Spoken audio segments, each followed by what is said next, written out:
yare nake so a kawo min da ita. Domin ta kaɗai ce ta tsaya mu a rayuwata. Inna lillahi wa inna ilaihi raji'un. Wannan ba damuwa bane wannan rabu.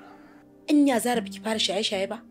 Ranka dai ina ganin yarinyar nan kamar akwai ciwon hauka a kwalwata. Ko dai shine ma mahaukacin ne. Dukkaninmu daga asibitin mahaukata na da wani muke likitoci. Wai menai ne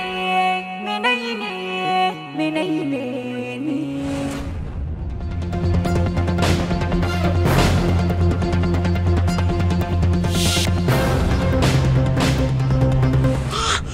Shiga uku. To ina so ne sanar da kai cewa kana yin rawa ne akan bindin kunama. Kar ka kuskura ka shigo falo na kace za ka mu rashin kunya.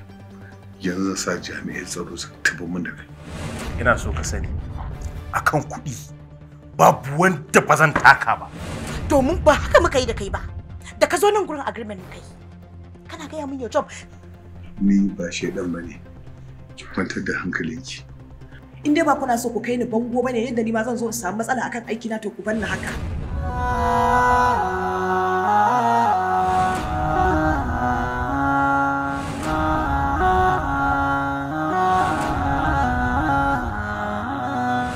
Dan Allah ya labai. A taimaka a gano wace ce ni. Hajiya, ina hankalinki ki jiya nake gaya miki na ba malam Isa ya suka rabuwa Saboda wannan matar tana da matuƙar hatsari. Domin a gabana aka yi waya da ita ana son jariri. To amma gaskiya ina jin tsoron kar ka zo ka yaudare ni. Na jima ina son ki.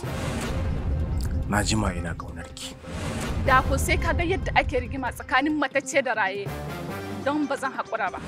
Ba faduwa a tare da ni kuma hakan ne yasa ka janyo ni cikinka kuma na hannun damanka. Ina so ku sani cewa ita balalata biki ce. Na ga kalar taku. Ni kuma ku saurari ni su zo ku ita ta. Kai, bare ko ne ma kaciya aka. Laki na sake ganin ka anan. Sai dai wani ba kai ba. Kuma a hakan ma na dana maka. Wanda zai kula wannan yarinyar. Wallahi sai ka kashe shi. Wai menai ne ni. Wai menai ne na ga mutane na gudu.